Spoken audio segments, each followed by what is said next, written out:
I remember the exact moment everything started to unravel. My girlfriend, well, ex-girlfriend now, looked me straight in the eye and said, "I'm keeping the apartment. You can crash with your parents." For a second, I thought she was joking. But then she just sat there, arms crossed, her best friend Natalie smirking beside her like this was some kind of power move. Now, let me back up a little. I'm 29, and Melissa, she's 27, was my girlfriend for 2.5 years. We'd been living together for about 14 months in this gorgeous 2-bedroom downtown. When we first moved in, she was between jobs, so I covered everything, the $3,200 deposit, first and last month's rent, basically the whole setup. I didn't even blink. That's what you do when you're building a life with someone, right? Fast forward to this past Tuesday. I come home from work, tired, still thinking about deadlines, and find Melissa and Natalie sitting on the couch. Papers everywhere on the coffee table. The air felt off. Heavy. Melissa gives me this polite but fake smile and says, "We need to talk." You ever get that gut feeling that something bad's about to happen? Yeah. That was me. So I sit down, and she starts her monologue, this whole emotional performance about finding herself and how we've grown apart. You know the speech. I try to stay calm, nodding, letting her get it all out. But then, she drops the real bomb. "I'm keeping the apartment," she says, voice steady like it's already decided. "You can stay with your parents for a while. I already talked to them, and your mom said it's fine." For a second, I didn't even react. My brain just froze. Then this weird laugh came out, half disbelief, half what the hell did I just hear? I looked at her and said, "You're keeping the apartment? The one I've been paying for?" She shrugs. "Well, I live here too. I need stability right now. You've got family nearby. I don't." The audacity, man. The sheer confidence. She had no idea. See, what Melissa didn't know was that our landlord wasn't some faceless management company. It was my Uncle Frank. He owned several buildings around here. And the lease? Yeah, it's under my name only. Her credit was so bad back then, student loans, defaults, you name it. I didn't even bother putting her on it. So I just smiled. Real calm. I stood up and said, "Interesting plan." Then I walked straight to the bedroom, closed the door, and called Uncle Frank. And that's where things started getting really interesting. The next morning, I called Uncle Frank and laid it all out. He was silent for a beat, then burst out laughing. "She's trying to kick you out of your own apartment? The one only you're on the lease for?" The disbelief in his voice said it all. He let out another chuckle. "Does she think that's how rentals work?" I rubbed my temples. "She's been living here, Frank. I think she genuinely believes that gives her some kind of right." But Frank shut that down real quick. "She's not on the lease. Never was. She's basically been your guest for the last 14 months. If you want her gone, I can have an eviction notice drawn up before lunch." I hesitated. I didn't want it to get ugly, at least, not yet. "Give me 24 hours, I said. "I'll try to handle it myself first." He agreed, though I could practically hear the smirk over the phone. "All right, but if she gives you any trouble, I'll handle it the legal way." Wednesday morning rolls around, and I decide to give it one last shot. Maybe, just maybe, she'll come to her senses. When I walk into the kitchen, she's making breakfast like nothing happened. Bacon sizzling, coffee brewing, humming to herself like she's in a commercial for domestic bliss. I take a deep breath. "So, about yesterday," I start. She turns slightly, smiling like I just asked her what time it was. "Oh good, you've had time to process," she says, not even looking up from the stove. "When do you think you can be out?" I was thinking by the weekend. My jaw literally dropped. The entitlement was astronomical. "Melissa," I said slowly, trying to keep my voice level, "you understand that I'm on the lease, right? Only me." She waved her hand like I was being dramatic. "We can work that out with the landlord. I'm sure they'll be reasonable." That's when I dropped the bomb. "The landlord," I said, "is my uncle." Her whole body froze. Spatula midair. "You're what?" "Uncle Frank owns the building," I said calmly. "And I'm the only one on the lease. You've been living here as my guest." Her face went through about 5 emotions in 3 seconds: shock, anger, confusion, denial, and finally, panic. That's not fair," she stammered. "I've been living here. I've made this my home." "You've paid exactly $0 toward rent or deposit," I said, crossing my arms. She fired back, "I buy groceries. I decorated." "Groceries?" I repeated, raising an eyebrow. "You mean the once-a-month trip where you use my emergency credit card? And by decorated, you mean the home goods wall art you bought, with that same card?" Her voice broke, and the tears started flowing, but not the sad kind. These were angry, cornered animal tears. "You're being financially abusive," she shouted. "This is manipulation." That was it. I was done trying to reason with her.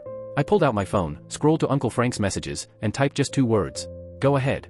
Within the hour, she'd know exactly what that meant. Thursday afternoon, 2 p.m. sharp. That's when the eviction notice was officially served. I was at work, completely unaware that my apartment had just turned into a full-blown soap opera. But my neighbor Derek, who works from home, witnessed everything. According to him, the process server knocked, handed her the envelope, and within seconds, chaos erupted. Melissa apparently went off like a fire alarm. She was screaming in the hallway, shouting about squatters' rights and common-law marriage. Mind you, we don't even live in a state that recognizes that, and even if we did, we wouldn't qualify in a million years. By 2:15, my phone started blowing up like I'd just set off a bomb. First, it was Melissa. "What did you do? 24 hours? Are you insane?" This is illegal. I have rights. I'm calling a lawyer. You can't do this to me. Each message more unhinged than the last. Then came the text from her partner in crime, Natalie. You're seriously evicting her? What kind of man does that? She thought you loved her. This is abusive behavior. I just stared at the screen for a moment, completely speechless. Abusive? For reclaiming my own apartment? Sure, okay. And then, just when I thought the circus was over, my phone rang again. It was Patricia, Melissa's mom. Now, I actually liked Patricia.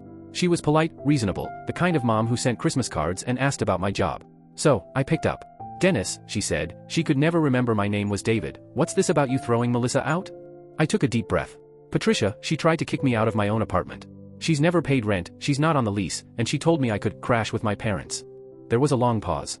I could practically hear the gears turning on the other end. Then, quietly, she told me you two decided together that she'd take the apartment. I couldn't help but let out a short laugh. No, Patricia. She decided that. I was just informed after the fact. Another pause. Then Patricia sighed. That does sound like something she'd do. I frowned. Wait, what do you mean? She hesitated, then said she pulled a similar stunt in college. Convinced her roommate to move out during finals week, changed the locks, and kept the dorm room. The university had to get involved. I sat there, stunned. You're kidding. I thought she'd grown out of that, Patricia said, sounding genuinely disappointed. I'll talk to her. And that's when it hit me, this wasn't just a breakup gone wrong. This was a pattern. Melissa didn't lose control of the situation. She just finally met someone who wouldn't let her win the game she'd been playing for years. Friday morning rolled around, and judging by the flurry of Instagram activity, Melissa hadn't slept a wink. Her stories were blowing up with legal advice, posts, tenant rights, infographics, and screenshots from random law blogs. She was out there building a full-blown defense case, courtesy of Google and TikTok lawyers. At 7 a.m. sharp, she stormed into the kitchen clutching a stack of printed papers like she was about to take me to court right then and there.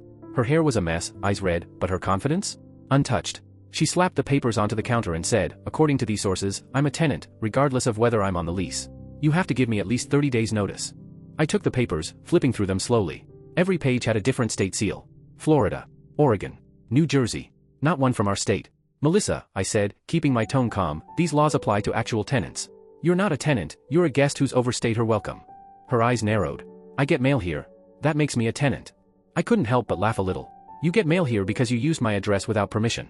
And those magazines you subscribe to with my credit card? Yeah, those don't make you a tenant either. She looked furious. Then she tried another tactic. I'll call the police. They'll side with me. I shrugged. Go ahead. What she didn't know was that Uncle Frank had already warned me about this exact possibility. He even walked me through what to expect. Sure enough, around 9 a.m., there was a knock at the door. 2 officers. One older, one younger. Melissa bolted to the door like she'd been waiting her whole life for this moment. Officers, she cried, tears streaming down her face. He's trying to illegally evict me. I live here. The older cop sighed like this was his 3rd relationship eviction of the week. Ma'am, are you on the lease? Melissa hesitated. No. Have you been paying rent? Not, technically. Has the legal tenant asked you to leave? She broke down again, sobbing harder. This isn't fair. The younger cop took the eviction notice from the counter and gave it a quick glance. This is from a licensed attorney, properly served. Ma'am, you need to make arrangements to leave by, he checked his watch, 2 p.m. today. Melissa's voice cracked. But where will I go? That's not his problem, ma'am, the older officer said flatly, glancing at me with a flicker of sympathy. Then he turned to me and added, Sir, if she's not out by 2 p.m., call us back. And just like that, the cops left. Melissa stood there, pale, clutching her useless papers. For the first time in days, she didn't have anything to say.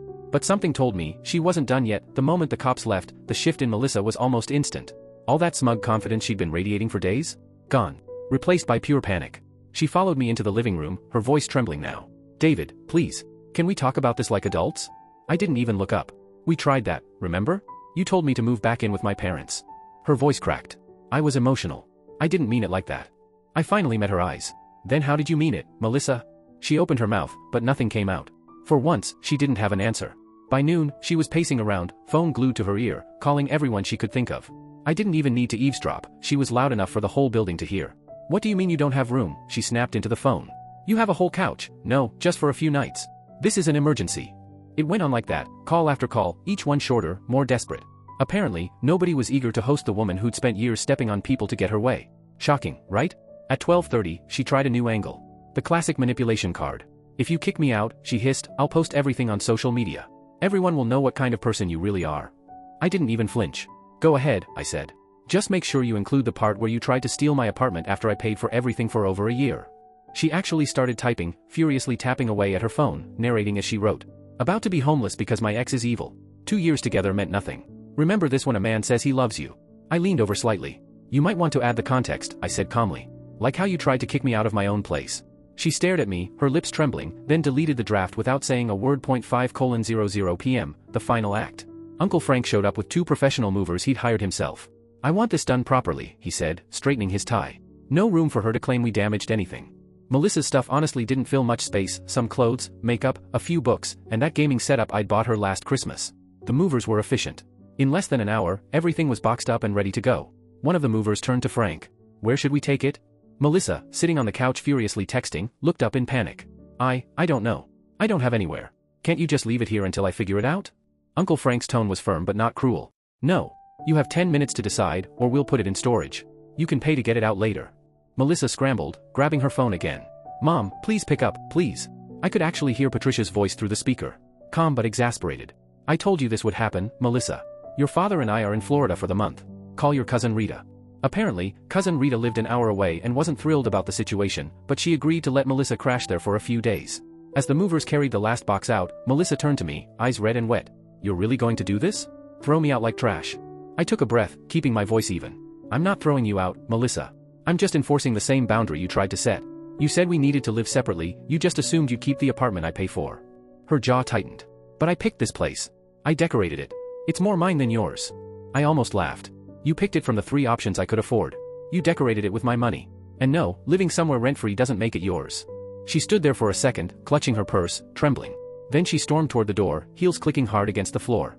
Just before leaving, she turned and hissed, You'll regret this. You'll miss me. You'll beg me to come back. I looked at her, feeling strangely calm. I'll miss who I thought you were, I said quietly. Not who you actually are. And with that, she was gone. The call started that evening. I'd just finished dinner, finally feeling like I could breathe again, when my phone lit up. Natalie. Of course. The moment I picked up, her voice came through sharp and accusatory. She's at Rita's, crying her eyes out. How can you live with yourself? I leaned back on the couch, utterly calm. Pretty comfortably, I said. In my apartment. The one I pay for. There was a pause, then venom. You're heartless. She loved you. I let out a dry laugh. She loved my wallet and the free place to live. And when it came time to break up, her first move was trying to steal my home. She wasn't stealing, Natalie snapped. She just thought? Yeah, I cut in, she thought she could take advantage of me one more time. She thought wrong. The silence that followed was thick, uncomfortable. Then she hung up. Not 20 minutes later, another call came through, from a number I didn't recognize. I answered, and immediately heard multiple voices. Great. A group call. Hey, we just want you to know, one of them said, we all think you're disgusting. For what exactly? I asked. Not letting my ex steal my apartment? For making a woman homeless, another voice snapped. I actually laughed. She's not homeless. She's at her cousin's place, and she's there because she tried to make me homeless. That's not the same thing. That's different, someone muttered. You have support. So does she, apparently, I said evenly. You all seem very concerned. Maybe one of you can offer her a place to stay? Dead silence. Then a click. Call ended. But the best call came the next afternoon. My phone buzzed, and the caller ID read Patricia. I almost didn't answer, but curiosity got the better of me. Dennis, I mean David, she started, sounding tired. I wanted to apologize for Melissa. No need to apologize, I said softly. But she insisted. No, there is. I raised her better than this. Or at least, I thought I did. I could hear the disappointment in her voice. It wasn't just directed at Melissa, but at herself, too. She told Rita you were abusive and controlling, Patricia continued, but Rita's smart. She asked questions. The story fell apart pretty fast. I exhaled, half laughing, half exhausted. What's happening now? Patricia sighed. She's already worn out her welcome at Rita's. Apparently, she demanded Rita's bedroom because the couch hurt her back. So Rita's driving her to her father's brother's place tomorrow. He has a basement apartment, but she'll have to pay rent. Will she? I asked. Patricia let out a small, humorless laugh. With what money? She hasn't worked in 6 months. She told us you were supporting her while she figured out her career path. That one caught me off guard. She told me she was doing freelance social media management. Patricia made a sound between a sigh and a chuckle. Well, I guess managing your money counts as freelancing, doesn't it? We both laughed a little, but it was bittersweet. After we hung up, I sat there for a long time, just quiet. The apartment was finally peaceful. No shouting, no guilt trips, no tension hanging in the air. Just silence, and for the first time in months, that silence felt good. Melissa had tried to take everything from me. But all she really lost was the mask she'd been hiding behind. Sunday morning hit like a punch I didn't know was coming. My neighbor Derek blew up my phone with one message, "Bro, you need to see this." I opened the screenshots and felt my stomach drop. They were from some group chat Derek's girlfriend was in, messages from weeks earlier, all about Operation Apartment. The tone was almost gleeful. I read them out loud to myself, like I couldn't quite believe the words were real. Melissa, Operation Apartment is almost ready. You really think he'll just leave? He's too nice to fight. I'll cry, play the victim, he'll cave. Unknown, what if he doesn't? Then I'll threaten to ruin his reputation. Say he was abusive. He'll give me the apartment to avoid drama. Savage. LOL. He's been paying for everything anyway. Might as well get a few more months free rent before I move on. Unknown, move on, already talking to this guy. Victor has a beach house. Need the apartment as backup. My hand went cold. She'd scripted this. The breakup speech, the "I need stability" line, the sudden demand to keep the place, none of it was raw emotion. It had been a plan. Calculated. Practiced. Executed while I was at work and buying groceries and picturing our future. Derek texted again a second later, there's more. She's been seeing Victor for 2 months. 2 months. 2 months of me covering rent, buying gifts, making plans, while she was lining up a replacement and a spare apartment. My mouth went dry. I sat there staring at the messages until the letters blurred. How do you process that? Betrayal doesn't come with a manual, it comes with screenshots and a stupid, sinking disbelief. I didn't hesitate, forwarded everything to Patricia. If there was going to be a fallout, it might as well be honest and fast. Her response was immediate, calling her now. This is unacceptable. That small burst of vindication felt weirdly loud in the quiet of my kitchen. An hour later my phone lit up with an unknown number. I almost ignored it, curiosity beat me. When I answered, Melissa exploded into my ear like a storm. You ruined everything, she screamed. My mom saw those messages. She's cutting me off. Rita won't talk to me. This is your fault. Her voice was frantic, ragged. I could hear her trying to clutch at anything that sounded like sympathy. You ruined my plans to steal my apartment and cheat on me, she sobbed. Yes, she actually used the word steal, as if blaming me could turn the script she wrote into a mistake someone else made. Melissa, I said, quiet but steady, you planned this. You thought I was too nice to stand up for myself. There was a pause on her end, a thin, surprised sound. I'll sue you, she blurted then, words tumbling out like a threat she'd rehearsed. Emotional distress, illegal eviction. For what? I cut in, incredulous. For making you face the consequences of actions you chose? She started talking fast, names and accusations thrown like confetti. Then, abruptly, she hung up. No goodbye, no pleading, just the click of a line cut. When I put the phone down I felt strangely calm and hollow at once. The shocking thing wasn't just that she'd tried to take my home, it was that she had a whole contingency plan, Victor, storage, sympathy plays, mapped out as casually as one might plan a weekend getaway. I sat back and let that sink in. This was bigger than a messy breakup. This wasn't a single bad decision or a heat-of-the-moment lie. This was a pattern, a strategy. And in that stillness I realized something else, I had a choice to make next. Would I just be the guy who recovered his apartment and walked away, or would I hold them all to account for what they tried to do? The phone buzzed again, another message from Derek with one line, wait till you see the last screenshot. I opened it, and my throat tightened. The next move would change everything. A week has passed since I handed Melissa the door, and honestly, it's been a strange mix of relief, exhaustion, and a little bit of disbelief. Here's the rundown of what unfolded while I was trying to stitch my life back together. Word is she's been couch surfing. Not glamorous beach house escapades like her group chat promised, just shuffling between distant relatives who are already running out of patience. Patricia told me she's burned through 3 hosts in a matter of days, demanding special treatment, refusing to help with chores, insisting on privileges nobody else would accept. The part that stings is how fast people got tired of her, because entitlement wears thin really quickly when you expect everyone else to orbit your convenience. Victor? The beach house guy? He vanished the minute her drama level spiked.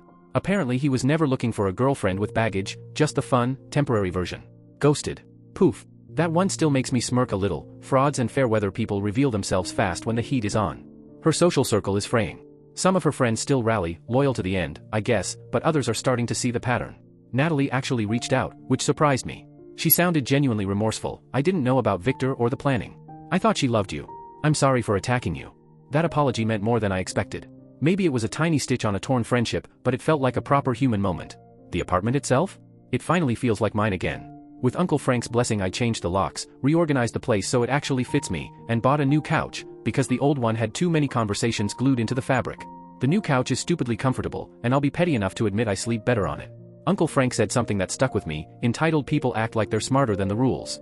They assume consequences are for other people. They don't plan for the day someone calls those consequences into play. Hearing that from him, someone who's seen a lot, made everything click into place. Patricia texted me yesterday, and for the first time she got my name right. David, thank you for handling this the way you did. Melissa needs to learn she can't manipulate people. She's 27, not 17. Time to grow up. Her tone was part apology, part weary parent. She told me the inside version of what Rita witnessed, how Melissa demanded Rita's bedroom because the couch hurt her back, how she refused to help around the house.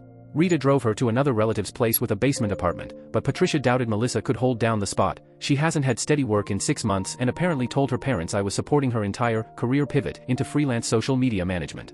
That was news to me, because the only freelance I ever saw was managing my bank account. I won't pretend I'm fully healed. 2.5 years are a long time to share mornings, habits, inside jokes. Finding out it was a setup, painfully intentional, hurts. But there's relief too. I dodged settling down into something worse: no marriage, no kids, no shared mortgage. Those are crossovers that complicate an exit. The timing sucks, but the avoidance of bigger damage is a quiet comfort. Here's the oddest, most important thing: if Melissa had just been honest, if she'd said, "I think we should break up," and given me time to sort logistics, I probably would have helped. I might have chipped in for a deposit, helped find a place, maybe even driven her to sign a lease. Kindness doesn't equal weakness, generosity doesn't mean you're a doormat. It was the arrogance, assuming she could just take what I paid for, scripting manipulation, lining up a backup plan, that burned away any sympathy I might have had. So I'm cleaning up practical stuff, getting the bank account back to normal, replacing things she'd used, filing whatever paperwork needed filing. My dignity, weirdly, feels intact. There's a certain satisfaction in the quiet: no shouting, no nightly guilt trips, no staged crises. My apartment is finally peaceful, and peaceful is underrated. Patricia's text closed with something that felt parental and final: she needs to learn actions have consequences. I nodded to my phone like it was a sermon I agreed with. And then Derek messaged me this morning with one more piece of comedy tragedy. Apparently Melissa tried to get into the building yesterday, told the door security she'd forgotten her key, and then had a meltdown when the camera showed her fob had been deactivated. There's a grainy clip of her on the video, slapping the glass, breath fogging in the cold, real panic setting in as she realizes the safety net is gone. Sometimes revenge isn't fireworks or a flashy takedown. Sometimes it's just letting someone face the natural fallout of their own choices. I thought I was finished with this chapter, turning the page, unpacking a new normal. But then Derek sent one last message: "Wait till you see what she posted at 3 a.m. I opened it, and for a moment I didn't know whether to laugh or brace myself. The story wasn't over yet.